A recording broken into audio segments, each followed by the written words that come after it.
Rachel Reeves has claimed Britain is in a better place than any other country in the world in terms of deals with those countries.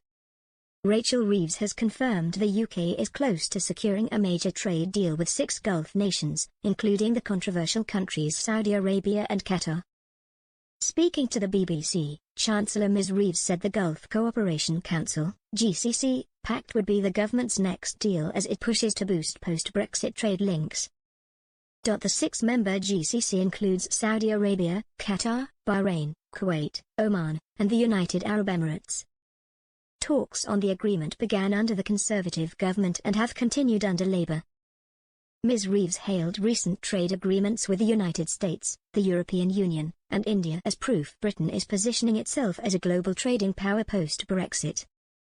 She told the BBC, "Britain is in a better place than any other country in the world in terms of deals with those countries. We've got the first deal and the best deal so far with the US, we've got the best deal with the EU for any country outside the EU, and we've got a best trade agreement with India." However, the inclusion of Saudi Arabia and Qatar has raised concerns over human rights. Both countries have faced international criticism for repression, restrictions on free speech, and the treatment of women. Saudi Arabia's role in the Yemen conflict and its crackdown on dissidents has attracted widespread condemnation. Qatar has also faced scrutiny over migrant worker rights and press freedoms. Ms Reeves acknowledged these issues but insisted the UK must balance trade interests with values. She said, "We've got to be trading with growing economies and this deal will help support British jobs and exports." The UK government's push to deepen ties with the Gulf comes alongside renewed trade talks with the European Union, which culminated in a new deal agreed on May 19.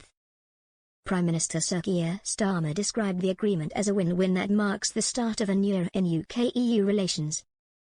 The deal simplifies travel to Europe by expanding passport e-gate access for British holidaymakers, streamlines trade for farmers with eased product standards, and introduces a youth experience scheme for Britons to live and study in the EU.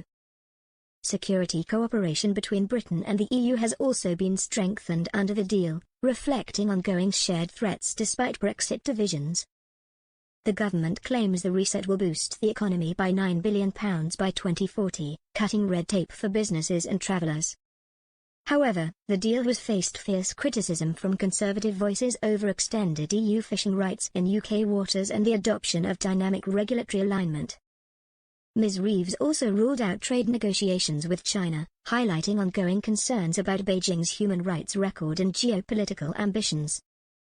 She said, "We are not looking to have trade negotiations with China," signaling continued caution despite efforts to expand global trading partnerships. Sir Keir said the agreement signals a mood change and a willingness to look forward, not litigate old arguments. Conservative Minister Kemi Badenoch accused the government of surrendering key Brexit gains, saying, "Nobody has lost more than the fishermen." Reform UK leader Nigel Farage has likewise branded Sir Keir's EU reset as abject surrender.